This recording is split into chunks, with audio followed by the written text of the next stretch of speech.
Holla holla, it's your boy George, billionaire. Monday, what an amazing day to be alive. Now, I think one of the most things that people fail to take cognizance for is the ability to be alive. You know, being alive is an amazing gift, and today is a day where we should all celebrate just being alive and being able to watch this video.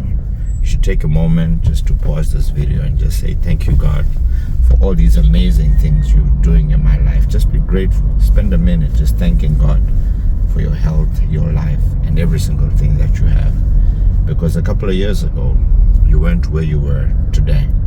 But believe it or not, you survived that accident, you survived that sickness, you survived so many things. And there's a lot to be grateful for. Others did not come out of an accident, you did. But look where you are today. Others did not have the opportunities you have. And look what God has done in your life. Today, as we go into the program, so many people want easy results. So many people want to become great. But not a lot of people are actually willing to put in the work. Are you one of those people who want so much but actually don't put in the effort? There's so many greats that we know today who've become great footballers, musicians, business people. But one thing that they did in common is that they worked hard. They stayed on their craft. What about you? What are you doing with full passion and resilience that's causing you to ultimately become great? Or is it you actually ain't doing anything? Let's tune in to Hustle Hard. Let's listen in. All right, so this Capital 100 bringing forward from Harari's Heartbeat. You can interact with us on 0719 100 404. It is a Monday, of course, and you know what we do on a Monday. We get into what we call Hustle Hard. Hello. Holla holla. It's your boy George Billionaire, and a big shout out to all the pulsers listening. It's always good to be in studio with these amazing, ever energetic ladies who are always here to make sure that as pulsers on a Monday, we get going so we start our week well. Sure. And, you know, so many amazing things are happening in the country of Zimbabwe. You know, we're seeing a lot happening. We're seeing people coming back. You know, we're seeing the soccer fraternity, you know, some exciting football happening. You know, there's so many good things happening. But as always, it's always important to get along with life, and this is why we're here on Hustle Hard, to definitely provoke you. Definitely after this show, like every other show, you're going to be provoked, inspired, and equipped so that you can live your God-ordained life. All right. So getting into Hustle Hard is something we always look forward to because we get to learn. Good vibes. Do pass by Typocrafters Bookshop at Herald House, and you can come through and actually say hello. So we're talking about something very interesting today, and I think when you hear Hustle Hard, you get excited. We're learning about hustles, we're learning about putting a business together, etc., etc. But nobody really wants to focus on the story behind the work being a success. When we think of Pro Air, Yangu Air Conditioning Company, you know, they take up 2 years. They like to at a big now to drive the late. If you've seen George's car, you understand what I'm saying. They now drive the latest car, what. But nobody wants to focus on that. So today we agreed that we're talking about something that is very interesting. How everyone wants the results, but feel willing to put in the work. What does that mean? Wow. So, you know, in life, one thing that we've realized is that we like to see people where they are today. But we fail to understand what they did for them to be where they are today. True. You see existing companies that are now deemed successful, but we actually don't do enough research to find out what those people sacrificed or did in order for them to be successful. Now, you gave an example of myself. Yeah. You know, I started Pro Air in 2012, and at that time I was a one-man band, and I say many, and this is a message to people out there. Many, when you want to start your journey to doing something as a side hustle, many people will tell you it won't work. There are already too many people doing that thing you want to do. Your own family, close people, will not really have the same belief. And why is this so? Because all of us have different destinies. Now, one thing that God gave us the ability to do is to choose the type of life we want to live. And if you keep doing what everybody else has done, you'll keep getting the same results. So what I chose to do 12, 14 years ago has led me to being where I am today. So when you see me today, remember I'm a subtotal result of the many years that I have put in. And today I'm going to give some amazing case studies. So in this country, beautiful as it is, we've got some amazing people who have started from nothing and now have become something. I'll start with, Dr. Philip Chiangwa, who we now know as a property guru. Right? Did you know that Dr. Chiangwa used to sell chibage by the roadside with his mother in Chegutu many years ago? Then he became a clerk. Then he worked for somebody who introduced him into property. Then he began his own enterprise. So when people see somebody years back, he actually chose to do something, right? That led him now to being where he is. But what people don't understand is the time frame of things that it took him to be there. I'll go on to somebody else. We all know the legendary Amai Dr. Rebecca Chisamba. She used to work for our local ZBC here, right? She used to have an 8 to 5, correct? Yes, correct. Like many people listening to us, they have a job. But then something in her thought, listen, I can do things a little bit different. And she started her own show. And now where is she? She's running her own amazing, program. And that's, she's making a whole lot more, right? I'll go on to, we all know Ken Sharp. Yes. Right? Ken Sharp was an accountant, was a clerk.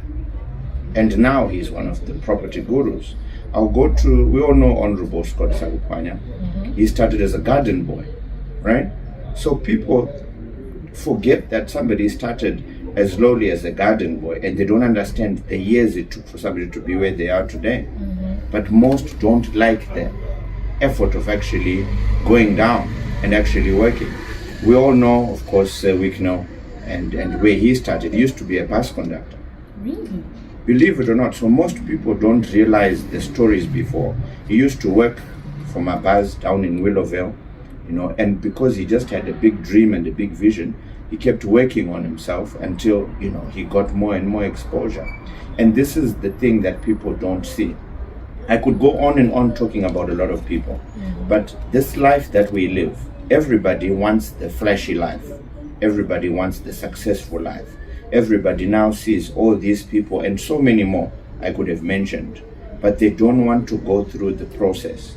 They see the person today, but they don't understand that this person, similar to you and me, also started with a job. They just had a dream. Then they worked hard on their craft, and then they put a little on a little until now they have become households and they are great in their own field. So it's so important that people realize that nothing is easy on this earth at all. Everything that you want, you have to work hard for. But if you don't work hard on what you want to become, it will never come to you. So we've got a false hallucination in life that these people, maybe they just got opportunities from nowhere. They just sit with the president. No, they just know this person. No, they just, it must have been some favor. But I urge everybody, wherever you are, and I've said this on the show before, if you meet the president today, can he entertain you with the issue or the topic or the solutions you are trying to solve? Or will he just see you as another person who just wants a picture and that's all you want, and you want to show your friends that I was with the president, or I was with this CEO, or I was with this MD, or I was with this celebrity? Because for you to be able to meet some people of influence, you must be able to provide something that those people can be able to say, you know what, We need this. George provides air conditioning. No, you know what, he can actually air condition our whole buildings and our complexes. So we can actually come in handy, especially this cold winter or this hot summer. Majority of people don't have substance. They don't. And when they meet with somebody, the only thing they can always ask for is money, because that's how shallow they are. But instead, why don't you offer your product or service? But most people, like I keep saying, they don't have a product or service other than just their job, which is why most people And the word of God says that the poor you will always have. But here on Hustle Hard, we're trying to change people's mindsets to actually say, but wait, there's so many people coming back from South Africa, right, who were employed.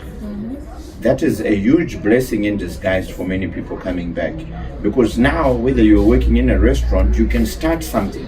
You can go and work and learn, because right now things have changed in the country of Zimbabwe. People left thinking that there were greener pastures across.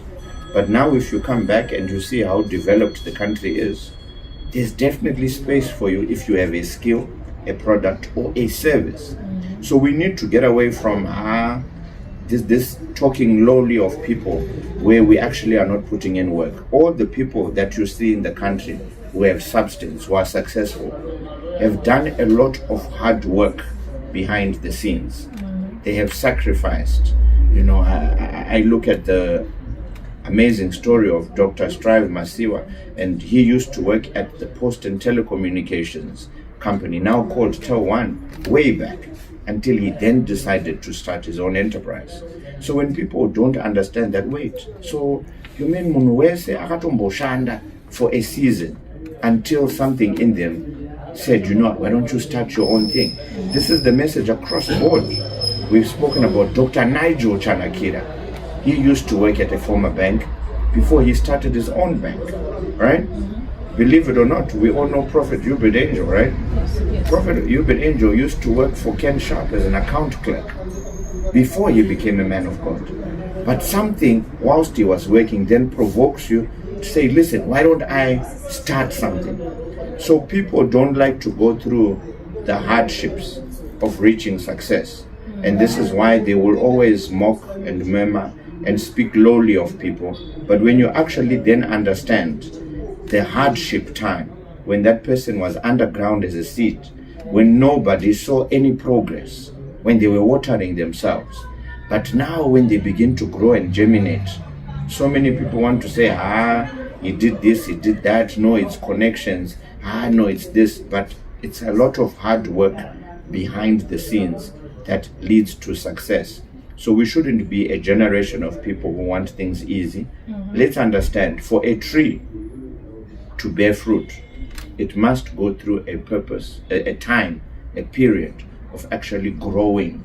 And during that time, it's painful because it will look as though nothing is happening. But I can tell you in due time, 10, 15 years later, when the fruits begin to come out, many people will then understand that what you did in private as hard work, as discipline, has now caused you to be the person that you are today. All right, so I was paying attention to you whilst you were speaking, and you mentioned something, how when you have an idea, a lot of us have this mentality that, but I've heard 15 people are doing that. I've seen it ladies. But even if I do it, am I going to? How do you shake off that mindset of thinking, but everybody else is doing it? How can I be different as an individual? No, brilliant question. And to people who are listening out there, all of us are uniquely different.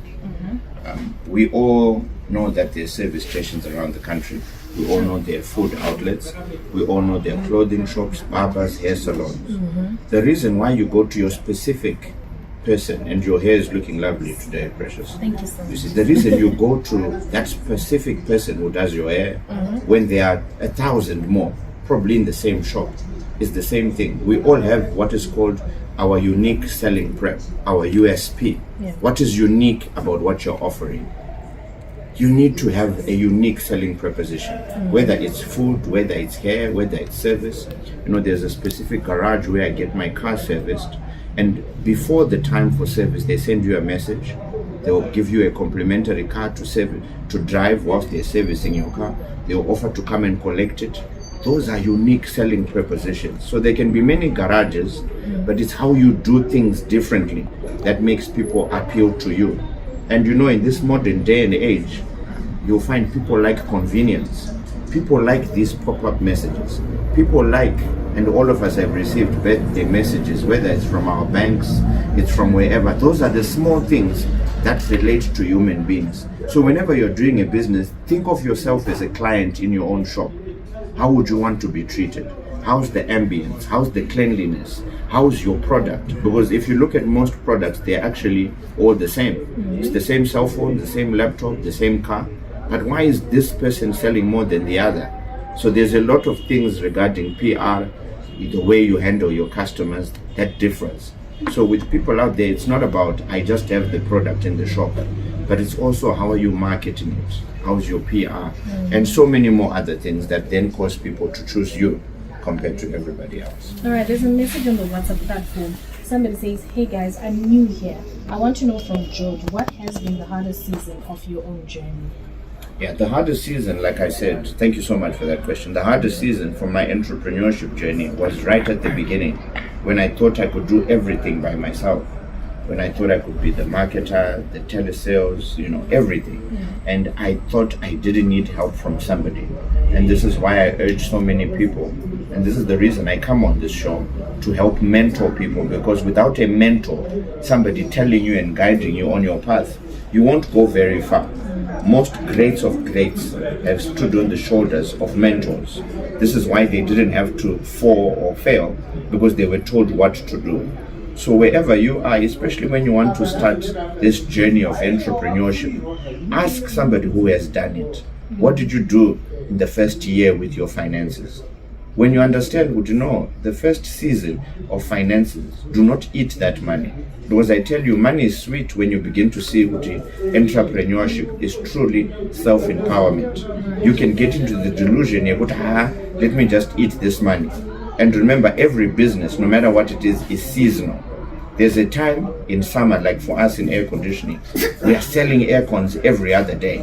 And then there's in winter, because there are some others who don't know an air con does both heating and cooling, right? There's a dip, but people prefer it more in summer, right, than in winter. It's the same with people who sell blankets. You sell more blankets in winter than you will in summer. So when you make a lot of money in winter, don't spend so much during that time when you have surplus, right? Invest that, because there's going to come a time where the sales are not going to be as high. So that financial intelligence is needed. Because but money is not always constantly going to come. You need to be disciplined in how you manage it. And if you are willing to have a mentor who's really in your face, who really helps you and walks you down on the mistakes they made. And for me, this was the question I used to ask most of the people who mentored me. I didn't ask of their success. I asked, what mistakes did you make? And most of them, if I analyze all of them, they were mainly on financial indiscipline.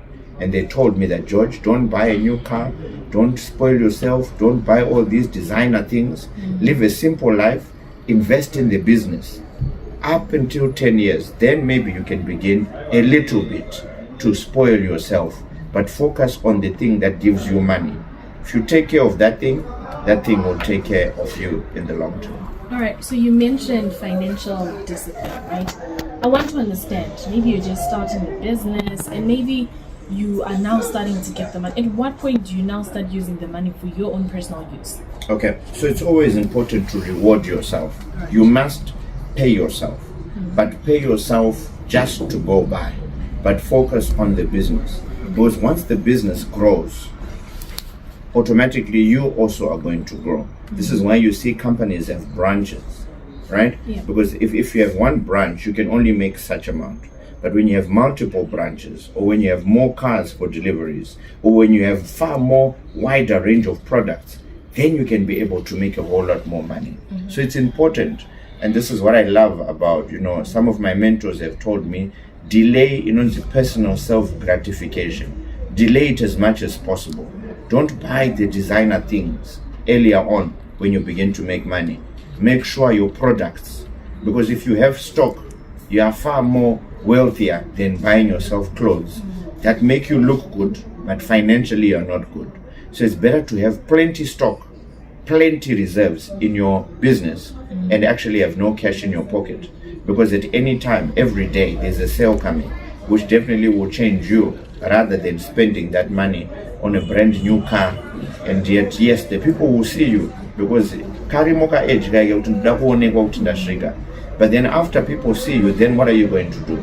Absolutely nothing. That money could have been used to grow your business. So delay personal self-gratification, and I can tell you the rewards will be much. All right, we did learn a lot today. Thank you so much, George, for coming through. To those that want to catch up with you, to those that want to come for personal mentorship, how do they do so? Right, so there's a platform called the GB Mentorship. This is a platform where we mentor people, startups, people who just left school, who want career guidance, SMEs, people who want business growth consulting.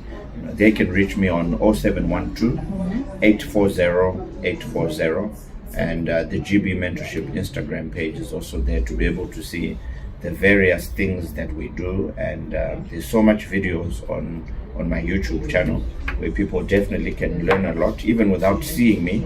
Those are all there. Most of these episodes we've done here on Capitalk are there amongst many others that I've done, so people can definitely learn from there and totally be provoked, inspired and equipped so that we ultimately can be what God purposed us to be. All right, thank you so much. That was Hustle Hard right here on Capitalk 100.4 FM.